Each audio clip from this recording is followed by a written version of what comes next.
d'être présent aujourd'hui et de prendre du temps pour parler d'un sujet voilà, qui nous concerne tous dans notre société actuelle.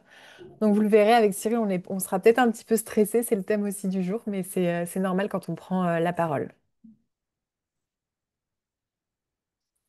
Et oui, n'hésitez pas à communiquer dans le chat. On a tous les deux accès au chat, donc on voit du coup vos messages. Eh bien, bonjour à tous. Je vois que ça arrive. Je vous propose qu'on commence parce qu'on a 45 minutes ensemble, ça va passer très vite et le sujet est dense. Donc bienvenue à ce webinaire et aux santé sur Regard croisé, apprendre à vivre avec son anxiété.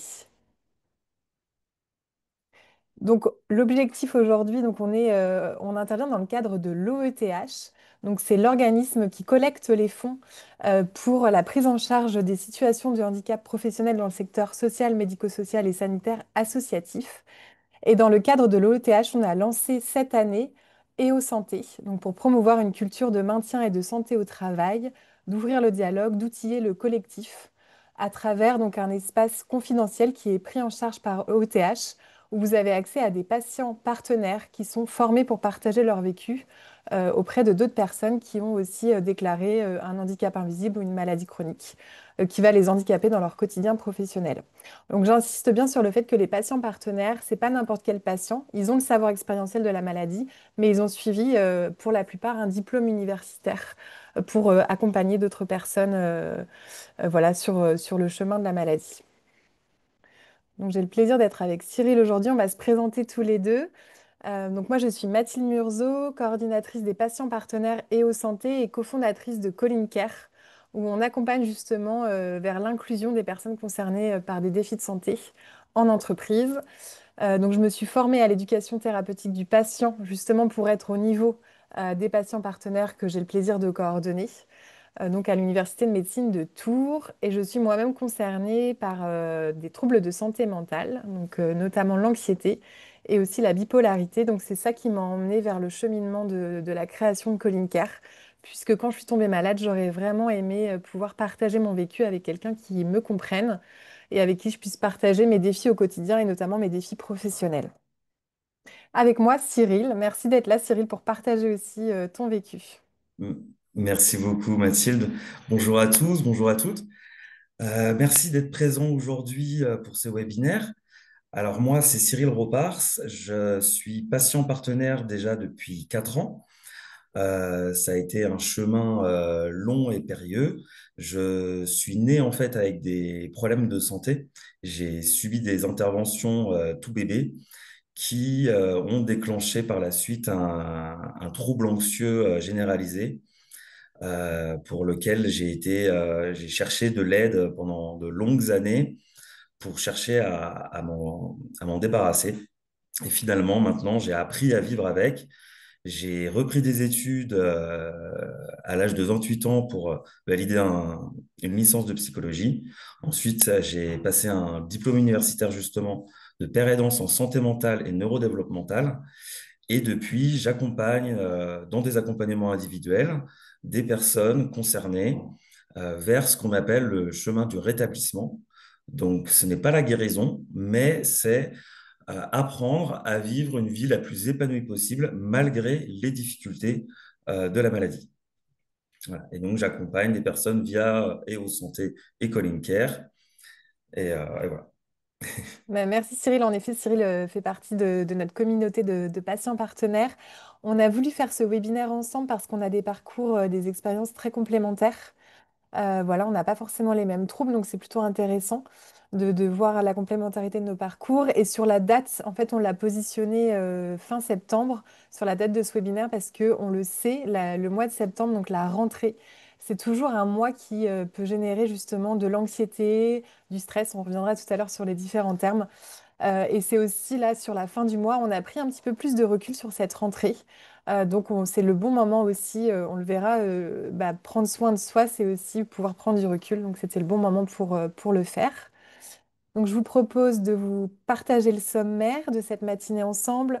Donc on va passer un petit peu de temps sur le contexte voilà, pour se rendre compte qu'on n'est pas seul face à l'anxiété, que c'est quelque chose qui est répandu. On parlera concrètement de ce que c'est l'anxiété, on le définira ensemble. L'idée après, c'est d'aller aussi vers la connaissance de soi. Avec Cyril, c'est quelque chose qu'on partage tous les deux. On est convaincus que quand on se connaît bien, bah, ça permet de mieux s'en sortir et donc de se rétablir. Et enfin, on ira vers les solutions concrètes du quotidien. Donc face à ces situations qui peuvent être complexes, donc on vous donnera des pistes de notre côté, ce qui nous aide. Et Mathilde, je te propose qu'on commence par une première petite question pour ceux qui nous écoutent et nous regardent ce matin. Je vous invite tous à sortir votre smartphone pour nous répondre en scannant le QR code à cette question. D'après vous, combien de personnes dans le monde sont concernées par un trouble anxieux?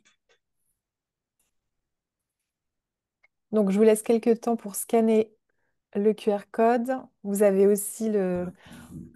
donc, Donc, dans les propositions, on a 112 millions, 256, 266 millions ou 359 millions. Alors, on voit que les votants votent hum. les plus grands nombres, hein. 9 milliards, ouais.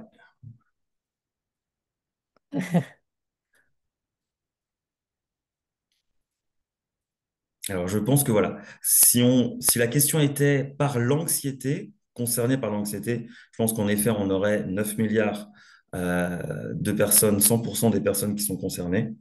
Mais là, on parle d'un trouble anxieux.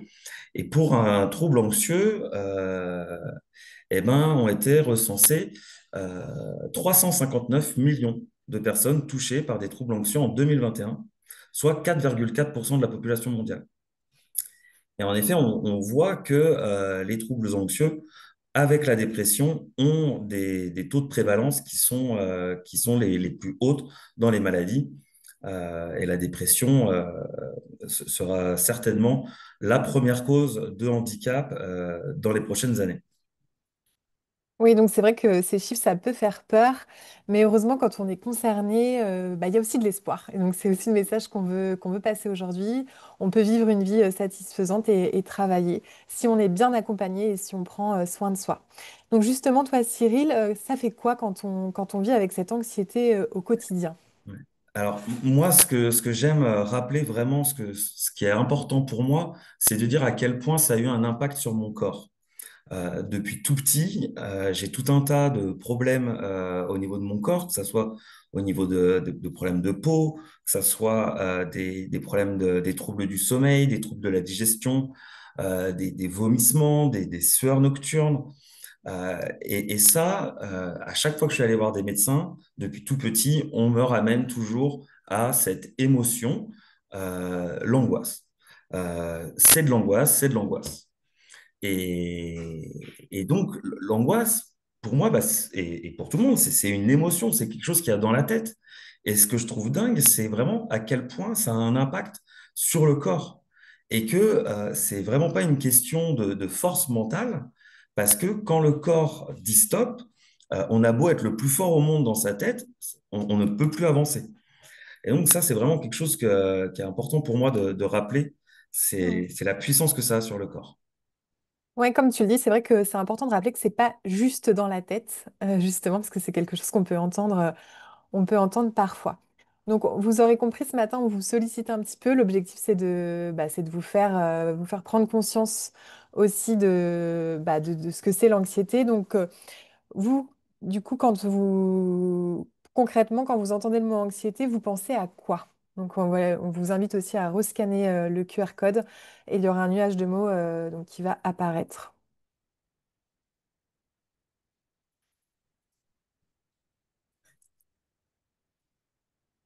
Voilà. Ok, stress. Alors, on voit tout de suite hein, que pour parler d'anxiété, il y a plusieurs mots qui reviennent, plusieurs mots qui sont très différents, euh, mais celui d'où tout part, ça va vraiment être la peur. Hmm. L'anxiété, c'est un état de la peur. Exactement, c'est la peur qui se manifeste. Justement, ça nous amène, Cyril, là on voit qu'il y a aussi le mot stress qui est ressorti. Aujourd'hui, on peut faire beaucoup d'amalgames, le stress, l'anxiété, l'angoisse, la peur. Donc toi, justement, comment tu le distinguerais tout ça? Ouais. C'est une très bonne question. Comme tu dis, on a tendance à un peu mélanger tous ces mots-là, mais c'est vraiment différents états de la peur. La chose la plus importante à rappeler avant toute chose, c'est que ces états sont naturels et sont bons pour notre équilibre. C'est des réactions qu'on a développées depuis la nuit des temps. Le stress, ça va être une réaction à une situation précise. Voilà, l'homme des cavernes, il a développé le stress face à un prédateur, face à un animal dangereux. Nous, aujourd'hui, on est stressé face à une conférence. On s'est préparé, mais on a cette situation précise de webinaire, et donc ça nous amène du stress. Ensuite, il y a l'anxiété. L'anxiété, ça va être plutôt un sentiment diffus qui va être sans objet et qui va être plus dans l'anticipation. C'est la petite voix qu'on a un peu tous dans notre tête qui nous imagine toujours un peu les pires catastrophes, qui nous fait un peu des films d'horreur. Et enfin, on a l'angoisse qui est qui se présente souvent sous forme de crise soudaine et très intense. On parle de crise d'angoisse, de crise de panique. Euh, et le principal dans tout ça, c'est que voilà, ces états sont naturels jusqu'au moment où on n'arrive plus à les contrôler, où ils prennent le dessus sur notre fonctionnement et sur notre vie. Et c'est là qu'on peut parler de troubles anxieux qui peuvent devenir handicapants. Tout à fait, merci, merci Cyril. Donc moi, par exemple, je sais que je vous l'ai un petit peu dit. Donc de mon côté, j'ai jamais fait de crise d'angoisse. Donc c'est un état que je ne connais pas, mais je connais l'anxiété. Donc en tant que maman, voilà, chef d'entreprise, c'est vrai qu'il peut m'arriver parfois de ressentir ou d'anticiper certaines choses. Quand je suis tombée malade, j'ai perdu le sommeil, ce qui fait que maintenant, quand je dors pas très bien, bah, ça peut me générer de l'anxiété. Donc, c'est un peu de l'anxiété anticipatrice, de l'angoisse anticipatrice. Donc voilà, je voulais rappeler ça. Finalement, on peut tous, selon nos vécus, ressentir ces trois états-là et les ressentir bah, différemment ou en lien avec notre vécu. Et oui, et dans vos métiers d'accompagnement, cette charge émotionnelle est particulièrement lourde, cette charge mentale. Vous devez penser à votre vie perso, mais vous avez aussi votre vie pro avec les problématiques des usagers que vous accompagnez, des personnes vulnérables, et souvent avec des moyens qui sont limités.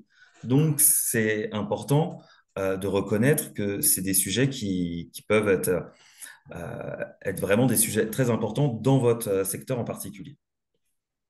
Exactement, c'est vrai que dans votre secteur, bah, voilà, vous allez pouvoir ressentir toutes ces émotions-là.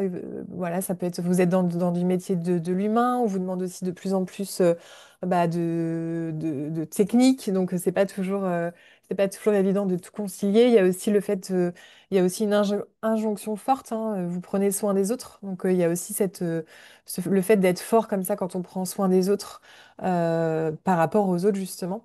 Donc ça, c'est important aussi d'avoir tout ça à l'esprit. En fait, c'est normal. Moi, c'est vraiment ce que j'ai envie de vous passer comme message aujourd'hui. C'est normal de ressentir ces émotions-là. On est tous humains et c'est ce qui fait qu'on a ces états-là. Et après, le stress, c'est pas forcément quelque chose de mauvais. C'est ce qui permet aussi notre survie, ce qui nous donne aussi, ce qui va permettre aussi de nous aiguiller, justement, de nous dire, bah tiens, j'ai ressenti ça à tel moment, bah ça va peut-être m'indiquer ça. Ça veut peut-être dire qu'il faut que je ralentisse ou qu'il faut que, voilà, je demande de l'aide. Bon, on va le voir après, je veux pas spoiler la suite. Mais voilà, tout ça, c'est quelque chose de très important. Donc, on va passer justement à à la partie sur le fait de se connaître. Donc, avant d'interroger Cyril, j'aimerais vous questionner sur le fait de comment vous reconnaissez que vous êtes en surcharge. De votre côté, qu'est-ce qui fait que vous allez le ressentir? Vraiment vous interroger sur vos ressentis. Donc pareil, rescannez le QR code, vous avez le lien dans le chat. Je vais passer à la slide suivante. Ce sera la dernière question. Premier, après, on vous embête plus. La fatigue. La fatigue, en effet, c'est un bon indicateur. Il y a plusieurs types de fatigue. Ça, c'est important aussi de l'avoir à l'esprit. On pense souvent à la fatigue physique, voilà, mais il y a plein de types de fatigue. Il y a une fatigue émotionnelle, mentale. Donc ça, c'est un premier indicateur, en effet. Si malgré le fait qu'on dorme bien la nuit, qu'on prenne du temps et on se sent toujours fatigué, bah, ça peut être un indicateur que l'anxiété est toujours présente et qu'il va falloir prendre plus de temps pour soi. Voilà, on voit qu'il y a beaucoup de choses qui revient. L'irritabilité, en effet, c'est un signe faible, enfin un signe d'alerte en tout cas. Il y a pas de signaux faibles, j'aime pas ce terme-là. Mais c'est vrai que si on sent qu'on réagit de manière plus impulsive ou qu'on est moins agréable ou de bonne humeur, ça peut être un signe de son anxiété. Voilà, on voit qu'il y a beaucoup de choses, hein. C'est bien que vous arrivez à mettre des mots sur vos mots.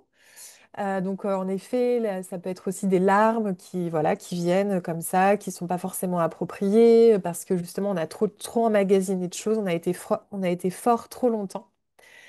Voilà, je sais pas si Cyril, tu veux dire quelques mots aussi sur ce qu'on voit. Oui, alors je vois que voilà, fatigue, hein, ça reste le principal signal. Et j'ai envie de dire aussi qu'il y a, comme tu disais, il y a plusieurs fatigues, il y a aussi plusieurs repos. Il y a le repos physique, bien sûr, mais il y a aussi le repos de passer un bon moment avec des amis, de passer un bon moment en famille. Ça recharge aussi d'autres batteries qui sont importantes à prendre en compte. Tout à fait, bah, merci à vous pour ces partages. Ce qui est intéressant aussi de noter, c'est qu'on revoit ce que tu nous as expliqué, Cyril, sur la partie physique. Donc là, par Mhm. exemple, on voit tachycardie ou voilà, le fait d'avoir les pleurs, c'est aussi un résultat du mal-être, des vomissements aussi. Donc c'est plutôt quelque Ouais, chose qui eh peut ouais. être physique. Des, Donc des maux de finalement, ventre, des ça maux de se ventre aussi, généralise. Les maux de ventre, voilà, on le voit aussi. Les migraines. des migraines. Donc c'est important de montrer que l'anxiété, voilà, c'est mental et somatique en fait finalement. Exactement, exactement. Donc et toi Cyril, si on part un petit peu de toi, qu'est-ce qui fait que tu as eu un déclic à un moment, comment tu t'en Alors, es rendu compte? ouais, moi, le déclic que j'ai eu, ça a été sur ma façon d'appréhender l'angoisse. Comme je le disais plus tôt, l'angoisse, moi, au début, je voulais l'éliminer. Je suis en quelque sorte né avec. Ça m'handicapait au quotidien et mon objectif, c'était de m'en débarrasser.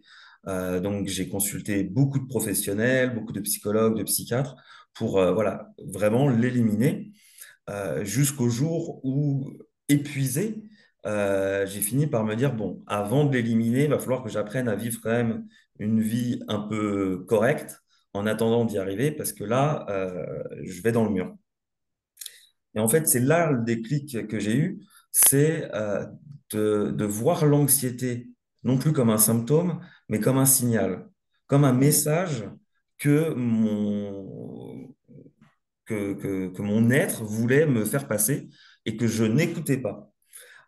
Et donc, voilà, dans toutes les stratégies qu'on peut mettre en place pour gérer l'angoisse, moi, j'en ai utilisé une un petit peu atypique. J'ai choisi de donner un nom et une voix à cette partie angoissée que j'ai. Euh, et ça m'aide à me réguler, ça m'aide voilà, de me parler à moi-même pour me rassurer. Euh, et après, le déclic, c'est aussi de demander de l'aide, de demander de l'aide, de demander de pouvoir en parler et de pouvoir se mettre en lien avec des personnes qui peuvent aussi vivre les mêmes choses pour se sentir moins seul. Parce que c'est le gros problème aussi de ce genre de trouble, c'est l'isolement que ça va provoquer. Ouais, c'est intéressant ce que tu dis, Cyril. Merci de nous le partager. Moi, de mon côté, c'est vrai que avant de tomber malade, j'étais vraiment dans la fuite en avant. Je m'écoutais pas du tout. Je sortais beaucoup, je travaillais beaucoup. Et finalement, l'entrée dans la maladie a fait que bah, je suis beaucoup plus à l'écoute de moi, de mon hygiène de vie. Voilà, je commence à bien me connaître.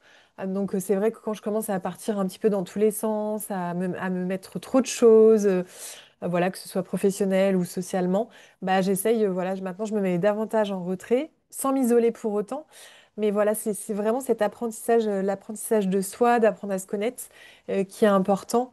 Et c'est parfois justement le fait de tomber malade, ça peut nous emmener aussi dans la connaissance de soi. Donc le but, c'est pas d'en arriver là, hein, bien sûr, c'est de faire attention à ces signaux d'alerte avant. Donc c'est pour ça que l'écoute, comme tu le disais, Cyril, s'écouter, c'est très important et c'est pas quelque chose d'égoïste.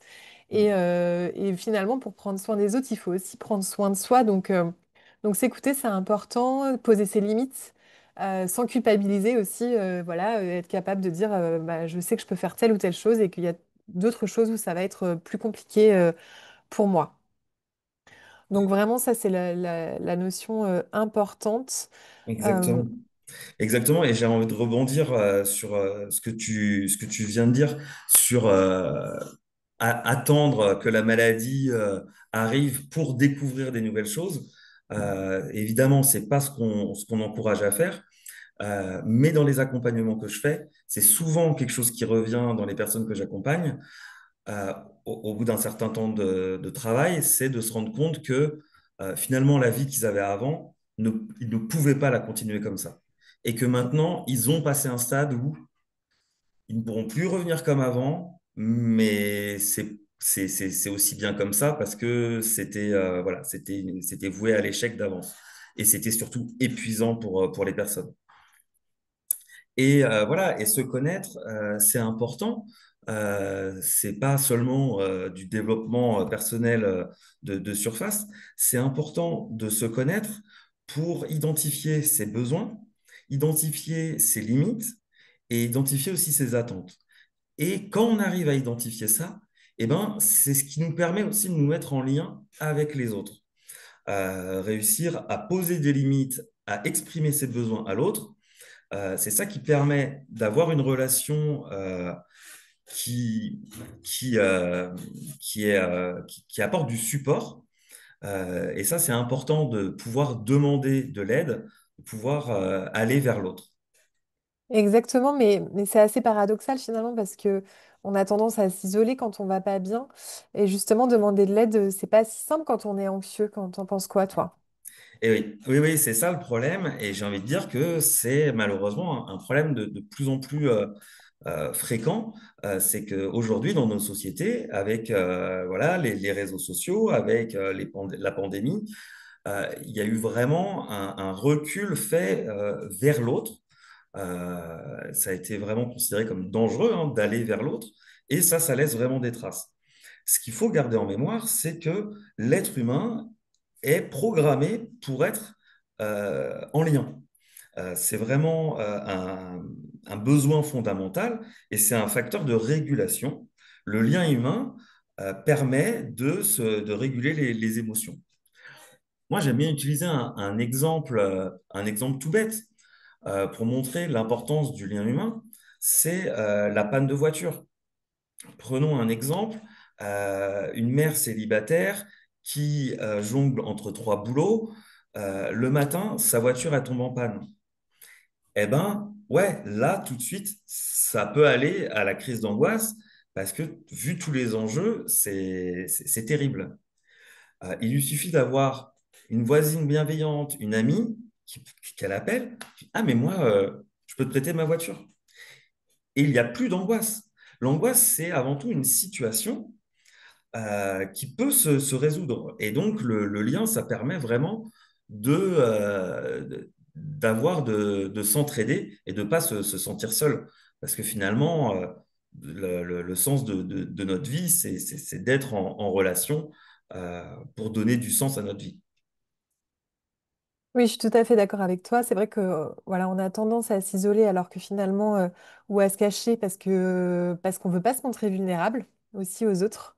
Ouais. Donc justement, est-ce que tu peux nous parler un petit peu de cet état de vulnérabilité, de ce que ça peut entraîner dans le rapport à l'autre, justement? Et oui, parce que justement, pour se mettre en lien, pour aller vers l'autre, eh ben, il faut une raison. Et si on a tout, Mm. si notre vie est parfaite, on n'a aucun intérêt à aller vers l'autre. Et c'est dans la vulnérabilité, finalement, que se crée le lien. C'est pas pour rien que voilà la technique d'approche la plus utilisée, c'est est-ce que voilà est-ce que tu aurais l'heure, est-ce que tu aurais un briquet? Et là, on peut commencer à créer du lien avec l'autre, on peut se connecter. Et c'est pas dans notre perfection qu'on se connecte à l'autre, mais c'est dans notre vulnérabilité. Oui, c'est tout à fait vrai. Voilà, c'est vraiment c'est la vulnérabilité aussi qui nous rend humains. Il faut pas chercher à la cacher. Enfin, faut le comment dire, faut se montrer dans son humanité avec ses failles, avec ses forces. Mais c'est ce qui nous singularise aussi. Donc, je pense que Mm. c'est très important. Et j'imagine que vous le voyez aussi dans vos équipes, mais c'est ceux qui osent dire, voilà, je galère aujourd'hui, j'ai besoin d'un coup de main qui vont vraiment créer ce lien et la vraie solidarité dans l'équipe. Parce que justement, quand on ose dire à quelqu'un, bah là c'est compliqué pour moi, eh bien, c'est ça aussi que souvent les personnes aiment bien aussi aider. Ça, c'est important de le rappeler. Vous Ouais. êtes dans des métiers de relations humaines, de relations d'aide. Mais en fait, l'humain est aussi programmé pour ça parce qu'on aime se rendre utile. Mm. Donc finalement, si quelqu'un ne nous demande jamais rien ou se débrouille toujours tout seul, ben, on finit par se demander aussi notre utilité. Donc ça, c'est vraiment important de le souligner. Voilà, n'hésitez pas à en parler. C'est pas toujours évident de trouver les bons mots, en tout cas de réussir à dire ce qui va pas. On n'est pas obligé de diffuser, de divulguer toute son intimité. Mais en tout cas, c'est important de pouvoir se connecter à l'autre en disant, voilà, j'ai tel et tel coup dur, est-ce que tu peux m'aider? Donc, vous l'aurez compris, la connaissance de soi, c'est quelque chose de très important. Donc, c'est la première brique, en fait, pour se rétablir, c'est d'apprendre à se connaître, de faire ce travail-là sur soi. Et justement, Cyril peut vous y aider sur EO Santé ou d'autres patients partenaires. Donc, ensuite, on va avoir justement les solutions concrètes. Donc, Cyril, toi, est-ce que tu peux nous partager qu'est-ce qui t'aide vraiment au quotidien? Oui, alors moi, il y a vraiment deux axes que j'aime mettre en évidence. Le premier axe, ça va être, comme on en a déjà beaucoup parlé, d'apprendre à se connaître, d'apprendre à s'observer. Et pour ça, voilà, l'accompagnement individuel, ça permet vraiment de créer un espace sécurisé où on va pouvoir apprendre petit à petit à se connaître, euh, à aussi faire de l'introspection sur soi, à se questionner sur nos limites et nos besoins, et aussi voilà, apprendre à exprimer notre vulnérabilité auprès des autres.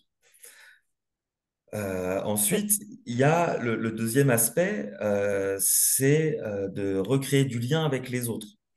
Les micro-interactions du quotidien, ça recrée du lien.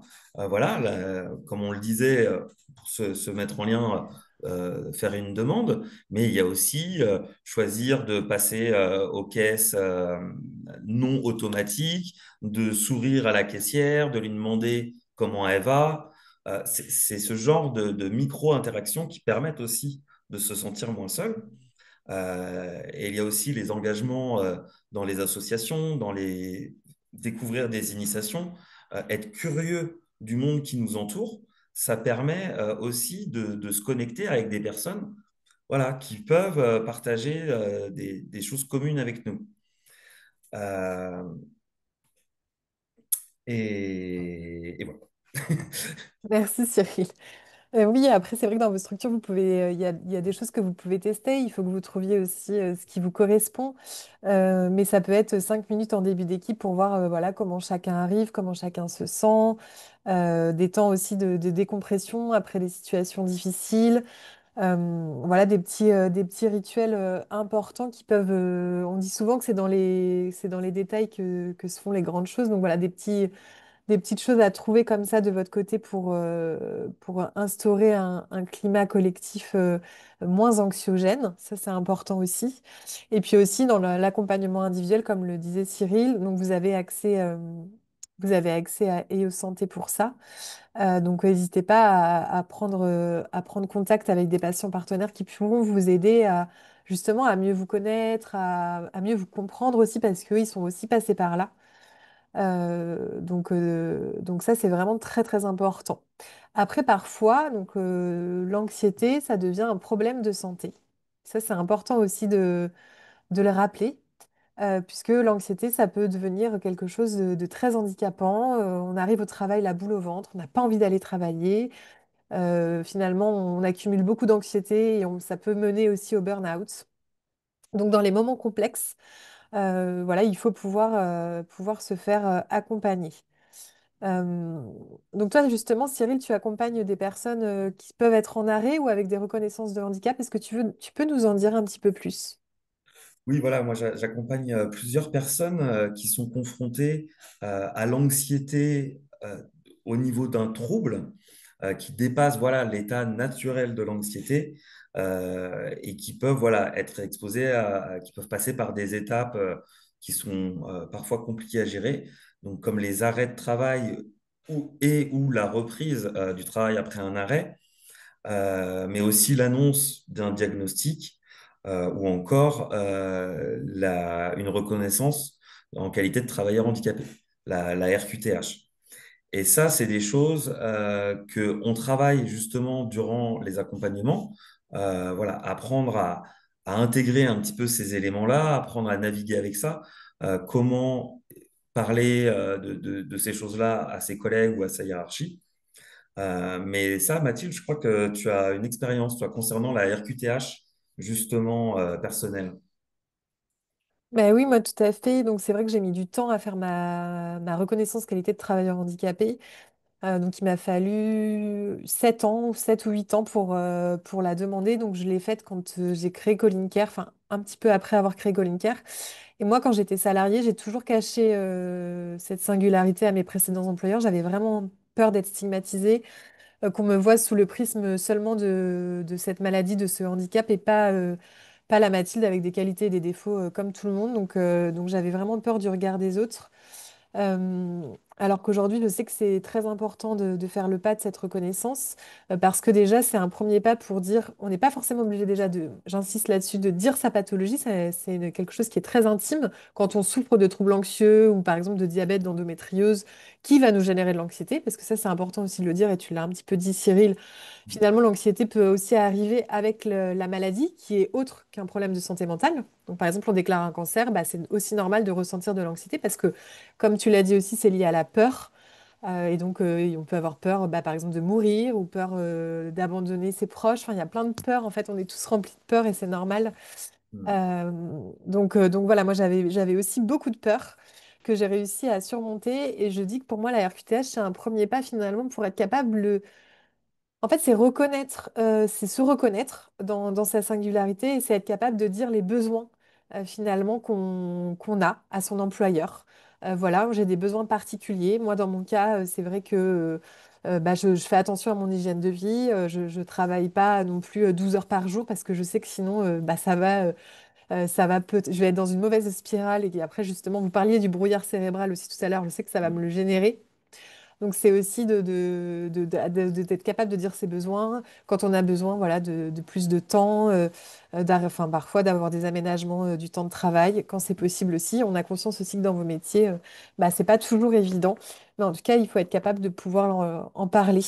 Voilà. Et par rapport aux aides spécifiques à votre secteur. Donc la RQTH, ça vous donne accès à des aides spécifiques du droit commun.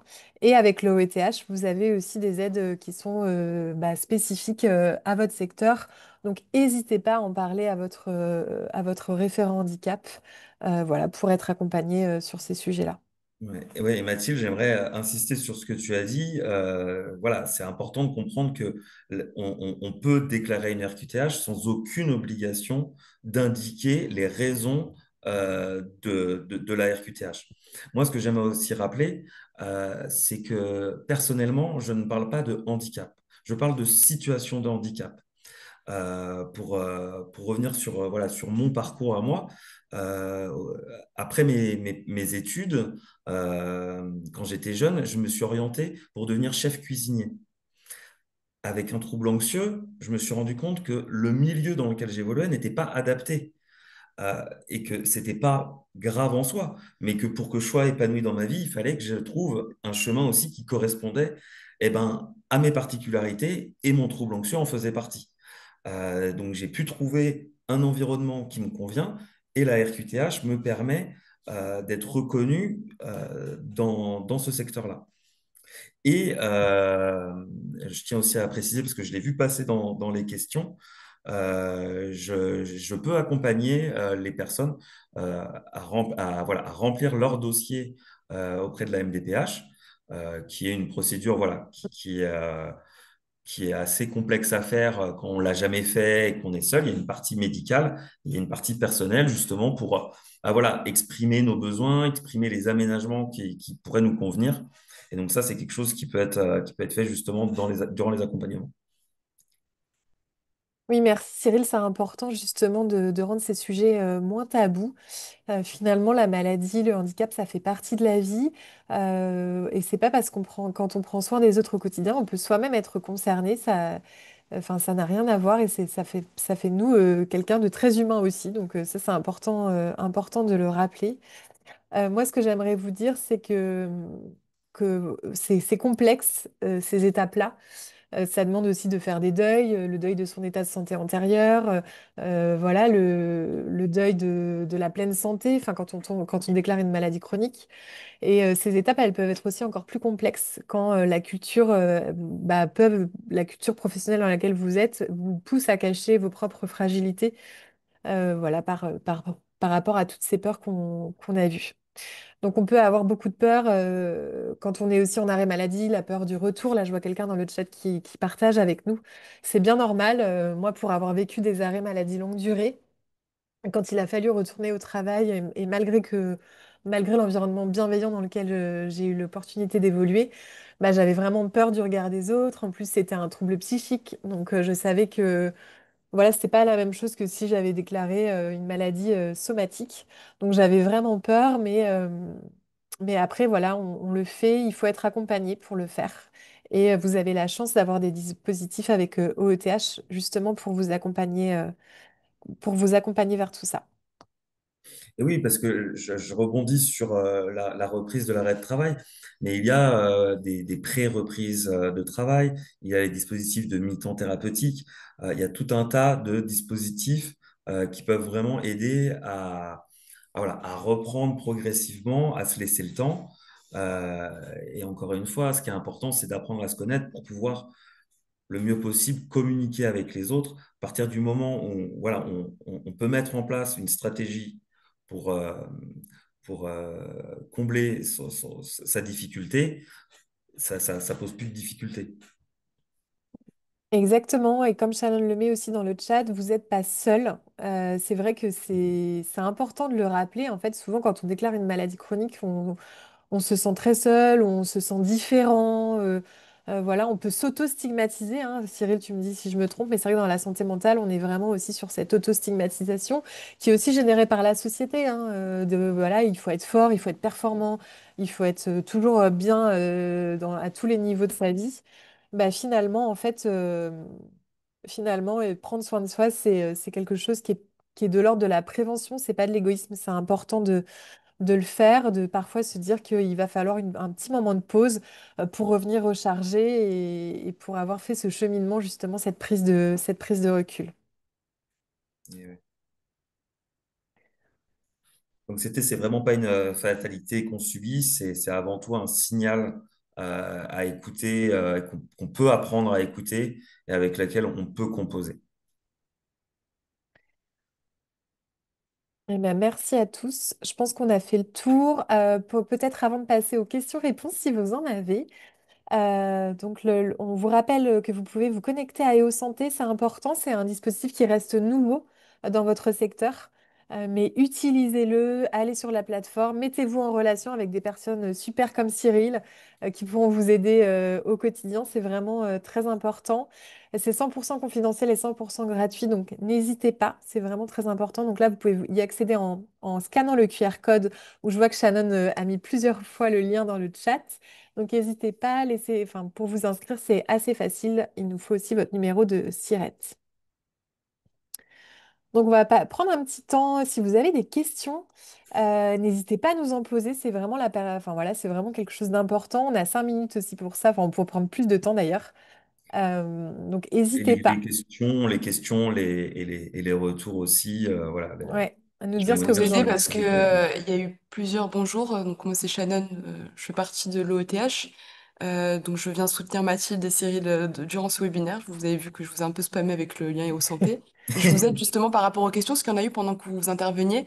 Il y a une Ouais. question, je pense que tu as déjà répondu, Cyril. Est-ce que un patient partenaire peut aider à remplir le dossier pour la MDPH pour obtenir sa RQTH? Oui, oui. Alors, je ne peux pas parler au nom de tous les patients partenaires du réseau, mais étant moi-même concerné et ayant traversé cette épreuve-là, j'accompagne des personnes euh, sur ce volet-là aussi, effectivement. Merci pour cette précision. On a aussi beaucoup de réactions. Ça a été apprécié le fait que vous ayez partagé vos propres expériences et donné aussi des clés concrètes pour réussir à tenir le coup dans ce genre de situation. N'hésitez pas si vous avez d'autres questions d'ailleurs. Et pour rappeler, effectivement, EO Santé, c'est une des offres de services de OETH, donc l'association qui est porteuse de l'accord du secteur social, médico-social et sanitaire à but non lucratif. On a plein d'autres dispositifs qu'on met en place pour les salariés de ce secteur, mais EO Santé, c'est notre plateforme dédiée pour vous, directement aussi accessible pour les collaborateurs, anonymisée, confidentielle, comme l'a précisé Mathilde. Donc n'hésitez pas à vous inscrire et aller vers un patient partenaire. Vous avez vu Cyril aujourd'hui, par exemple, qui est patient partenaire sur ce sujet. Hmm. Alors, on a C'est une... vraiment ça justement, c'est ce qu'on a partagé tous les deux, on est concernés par des troubles psychiques. Bah, c'est Mhm. vraiment ça et au santé, c'est de pouvoir partager avec quelqu'un qui nous comprend et justement ça laisse moins de place au jugement parce que je vois dans le chat, quand Oui. l'anxiété au travail est traitée par ses supérieurs comme des caprices difficiles de s'en sortir, bah, Mhm. j'ai envie de dire, c'est vraiment en communiquant, en évoquant ses besoins, voilà, en disant, mais en fait, c'est pas des caprices, je fais pas exprès, je l'ai pas choisi, voilà, on va pouvoir petit à petit bah, changer le regard aussi de la société sur ces troubles-là, finalement, c'est comme un trouble somatique, on ne le choisit pas, ça nous tombe dessus, et puis après, on doit faire avec. Moi, j'aime bien la phrase que j'avais lue dans un livre de Baptiste Beaulieu, ce qui est arrivé, qu'est-ce que j'en fais maintenant? Et c'est vraiment ça, en fait. Voilà, j'ai mon anxiété, elle est là. Qu'est-ce que j'en fais? Et peut-être qu'elle peut m'être utile, en fait, finalement. Elle me donne plein d'indications sur ma personne. Donc voilà, qu'est-ce que j'en fais dans mon quotidien? D'ailleurs, dans le chat, il y a une précision, effectivement, quand vous avez des difficultés avec le management, pensez aussi que, et même vous en tant que manager ou fonction support, RH, référent handicap, vous pouvez aussi aller consulter un patient partenaire pour faire part de vos difficultés, bah, qu'elles soient d'ordre personnel, moi-même je suis concernée, ou alors j'ai un salarié concerné, j'ai du mal à le comprendre et j'ai du mal à l'accompagner. Pour Mm, que vous ayez des clés concrètes de quelqu'un qui l'a déjà vécu et qui arrive à le remettre dans le contexte professionnel et à aussi tenir compte de vos obligations, parce qu'on sait qu'aussi du point de vue employeur, il y a des obligations professionnelles. Est-ce qu'il y a des partenaires de santé sur le TDAH? Oui, bah, mm. c'est Cyril aussi. Donc, Cyril, si tu veux présenter l'entièreté de ton CV, il fait Oui, aussi alors, pour les troubles du neurodéveloppement, donc TDAH, troubles du spectre autistique et troubles 10. voilà, c'est ça. Mm. Je suis spécialisé dans les troubles de santé mentale et neurodéveloppementale, ouais. Et moi, je rajouterais sur les managers, petite précision, là, on voit que quand il y a des difficultés avec le manager, Cyril peut aussi être médiateur, en fait. Donc, ça peut être un rendez-vous qui est fait avec vous et votre manager ou Cyril. Voilà, on amène à une discussion pour essayer de mieux comprendre ce que ça fait, essayer de trouver, c'est toujours dans un objectif de solution, d'essayer de trouver des solutions, des aménagements pour que ça se passe au mieux, voilà, dans le quotidien professionnel, parce qu'on sait que quand on travaille, ben, on a aussi des obligations à atteindre. Donc, en fait, il faut pouvoir concilier tout ça, c'est très important. Voilà, D'ailleurs, ça ne concerne pas que les malades. Parce que je vois une question, est-ce qu'on accompagne seulement, enfin les patients partenaires accompagnent seulement des personnes avec des maladies psychiques? Non. D'ailleurs, le prochain webinaire aura lieu le 17 octobre. Ce sera sur les cancers au travail, accompagner les parcours sans tabou, un peu plus axé pour les fonctions support et les managers, parce que là, on parle de solutions concrètes pour accompagner. Mais vous en faites pas, il y a aussi d'autres webinaires qui auront lieu jusqu'à la fin de l'année sur d'autres sujets où on parlera de tout le monde, de salariés, managers, référents handicap. Ok, je vois qu'il y a pas mal de rebondissements aussi dans le chat. Alors voilà, si on n'a pas le temps de répondre à toutes les questions, n'hésitez pas à transmettre vos questions et on prendra le temps de vous y répondre plus Mm. tard. Mm. Oui, Euh, on reprend toutes vos questions. D'ailleurs, je vois une question intéressante hein, sur le fait que parfois il peut avoir des rôles contradictoires entre le hmm, référent qui est dans la direction, parce qu'effectivement, l'idée c'est qu'il soit à la fois entre la direction et les salariés. Je comprends que cette situation, elle vous pèse un peu parce que plus axée sur la direction, si vous voulez, n'hésitez pas à nous envoyer enfin, des informations à enfin, OTH. Je ne sais pas si vous êtes salarié ou employeur, parce que nous, on discute plutôt avec les employeurs. Mais on va tenir compte de votre partage. Mm. ouais. Et voilà, il y a aussi tout un tas de maillons hein, Mm. dans une organisation aussi.